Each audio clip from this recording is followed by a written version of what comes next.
চিকিৎসার জন্য বেশ কয়েকবার আমাকে ভারতে যেতে হয়েছে। এবার ভারতের শিলিগুড়ি আহমদিয়া মসজিদের গেস্ট হাউসে প্রথমে উঠেছিলাম। তাদের আন্তরিকতা আর আতিথেয়তায় আমরা মুগ্ধ হয়েছি।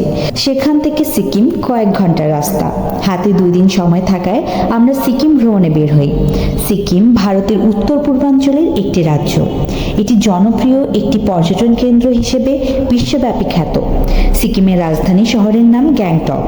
সিকিমের প্রাকৃতিক সৌন্দর্য সবাইকে মুগ্ধ করে, আর এ কারণে পর্যটকরা ভিড় করেন সিকিমে। ভারতের বিভিন্ন রাজ্যগুলোর মধ্যে সবচেয়ে কম জনসংখ্যার বাস সিকিমে।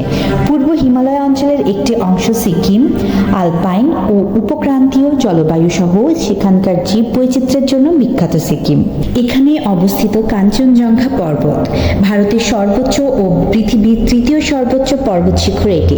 বর্তমানে অনেকেই ভিড় করছেন সিকিমে।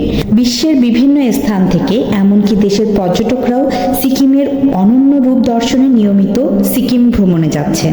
একটি বিষয় মনে রাখতে হবে, যারা অন্যান্য দেশ থেকে সিকিমে ভ্রমণ করতে যাবেন তাদেরকে সিকিম ন্যাশনাল ট্রান্সপোর্ট অফিস থেকে সিকিম ভ্রমণের অনুমতি নিতে হবে। শিলিগুড়ি থেকে সড়ক পথে 6 ঘন্টা সময় লাগবে। এক্ষেত্রে শেয়ার গাড়ি ভাড়া নিয়ে জনপ্রতি 400 থেকে 500 টাকা খরচ হবে।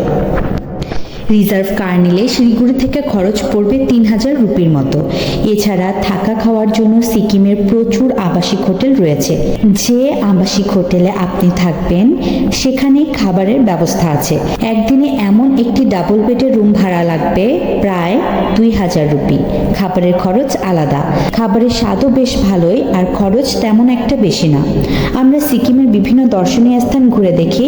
আমার কাছে বেশ ভালো লেগেছে সিকিম। খুবই পরিষ্কার পরিচ্ছন্ন শহর। গ্যাংটকের জনসম্মুখে ধূমপান, আবর্জনা ও থুতু ফেলা আইনত দণ্ডনীয় অপরাধ।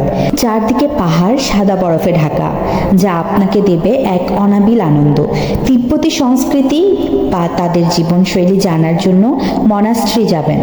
এখানে 3টি গুরুত্বপূর্ণ মনাস্ট্রি আছে। এগুলো হলো রুমটেক, সুকলাখাং ও পেমা জাংসে। এরপর আমরা সিকিম থেকে প্রথমে শিলিগুড়ি আসি। এরপর শিলিগুড়ি থেকে তামিলনাড়ুর ভেলোরের উদ্দেশ্যে রওনা দিই। ভেলোরের সিএমসি হাসপাতালে ডাক্তার দেখিয়ে ভেলোর কাটপাটি স্টেশন থেকে আমরা চেন্নাই আসি। চেন্নাইয়ের মূল শহরে আহমদিয়া জামাতের বেশ বড় মসজিদ রয়েছে। চেন্নাই থেকে বিমানে করে নিরাপদে আমরা দেশে ফিরে আসি।